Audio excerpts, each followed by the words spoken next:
नमस्कार, मैं हूं आपके साथ नीलोफर अंसारी और आप देख रहे हैं V9 न्यूज। आइए रुक करते हैं कुछ बड़ी खबरों की ओर।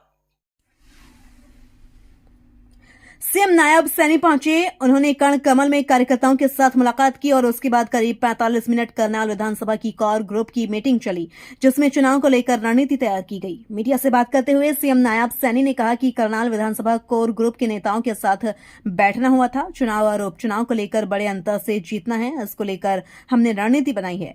वहीं दुष्यंत चौटाला पर बोलते हुए कहा कि उन्हें कुछ पता है तो उनसे ही पूछना चाहिए। हम जीरो टॉलरेंस पर काम कर रहे हैं। हमारी डबल इंजन की सरकार ने योजनाओं को धरातल पर उतारा है। वहीं हाईकोर्ट में जो उपचुनाव न होने को लेकर याचिका डाली गई है, उस पर सीएम ने कहा कि हाईकोर्ट का निर्णय सर्वप्रिय है।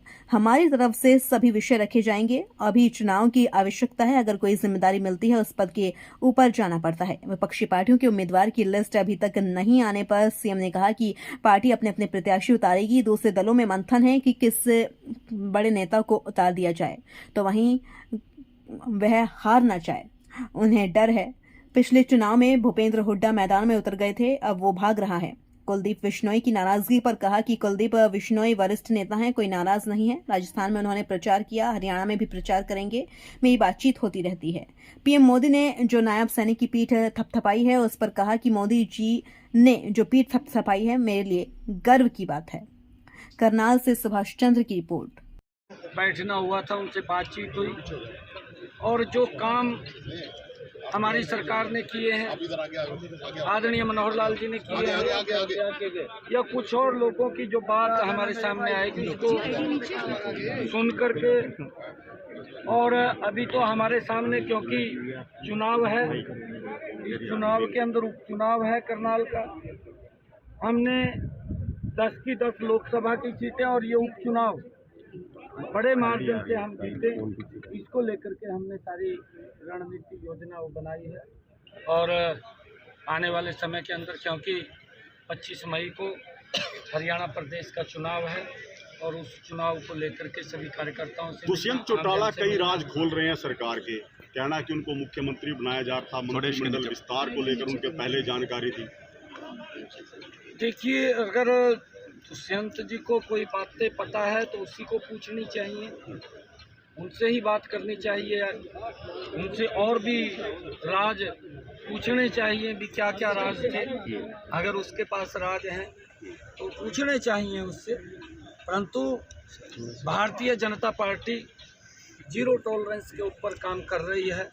लगातार नरेंद्र मोदी जी के नेतृत्व में देश ने एक नई दिशा ली है और हमारी ये डबल इंजन की सरकार ने एक खड़ा होकर के संकल्प के रूप में जो भी आदरणीय प्रधानमंत्री जी की योजना आई है, मनोहर लाल जी ने उस योजना को धरातल को उतारने का मजबूती से काम। सर, हाईकोर्ट में याचिका गई है, हाईकोर्ट में याचिका डाली गई है सर, उपचुनाव ना हो, वो याचिका मंजूर हो गई है। देखिए, माननीय हाई कोर्ट का निर्णय वो सर्वोपरि है। हमारी तरफ से भी उसके अंदर वो विषय रखा जाएगा और जो भी आदेश होंगे माननीय कोर्ट के, वो सर माथे के ऊपर है। आप चाहते हैं चुनाव हो? देखिए, क्योंकि अभी आवश्यकता है, 6 महीने से ज़्यादा का समय है और 6 महीने तक कहीं ना कहीं अगर कोई जिम्मेवारी मिलती है तो उस जिम्मेवारी के ऊपर हमें उस पद के ऊपर जाना। भारतीय जनता पार्टी लगातार चुनावी प्रचार कर रही है। कांग्रेस की अभी तक लिस्ट भी नहीं है। भाई, कैसे क्या समझते हैं सर आप? आपके और पूर्व मुख्यमंत्री के खिलाफ कोई कैंडिडेट अब तक घोषित नहीं किया है, कैसे देखते हैं? नहीं, देखिए, पार्टियां तो सभी अपने अपने प्रत्याशी उतारेंगी जी, परंतु कहीं ना कहीं दूसरे दलों के अंदर इस बात को लेकर के भी मंथन है कि अगर किसी बड़े नेता को उतार दिया वो हार जाएगा। वो देखते हैं कि अपना वजन किसी दूसरे के ऊपर डालें और उसको लेकर के कहीं ना कहीं उनके अंदर एक भय का वातावरण जो बना। भूपेंद्र सिंह हुड्डा कहते हैं मैं चुनाव नहीं लड़ूंगा, दीपेंद्र लड़ेंगे। वो वही उसी का परिणाम है। पिछले चुनाव के अंदर तो वो भी मैदान के अंदर उतर गया था, अब मैदान से भाग रहा है। यही तो भय इन लोगों के अंदर है। हिसार से चंद्रमोहन बिश्नोई को कांग्रेस उतार रही है। कुलदीप बिश्नोई नाराज चल रहे हैं बीजेपी से। नहीं, देखिए, कुलदीप बिश्नोई जी नाराज नहीं है, हमारे वरिष्ठ नेता हैं। लगातार पिछले दिनों भी वो जो राजस्थान का चुनाव था उस चुनाव के अंदर मजबूती से उन्होंने प्रचार किया। अब भी प्रचार हरियाणा के अंदर मजबूती से करेंगे। और कुलदीप बिश्नोई जी भारतीय जनता पार्टी के वरिष्ठ नेता हैं, मेरी भी उनसे बातचीत लगातार होती रहती है और बात करते रहते हैं, जो कार्यों के बारे में भी बात करते रहते हैं। ऐसा कोई विषय नहीं है, क्योंकि प्रदेश अध्यक्ष कौन बन रहा है सर अगला? प्रदेश अध्यक्ष सर आपकी पीठ थपथपाई है मेरठ रैली के मंच पर, क्या कहना चाहेंगे? देखिए, हमारा सौभाग्य है कि दुनिया के सबसे लोकप्रिय नेता, भारत के यशस्वी प्रधानमंत्री, जिन्होंने भारत का सम्मान तो ऊंचा किया है और भारत को विकास की एक नई दिशा दी है, ऐसे व्यक्तित्व के साथ मिलकर के काम करना वो हमारे लिए गर्व की बात है। अच्छा लगता है जब बड़ा व्यक्ति कोई इस प्रकार का आशीर्वाद देता है तो हमें और ऊर्जा ताकत आती है। प्रदेश अध्यक्ष कौन हो सकते हैं सर अगले प्रदेश अध्यक्ष?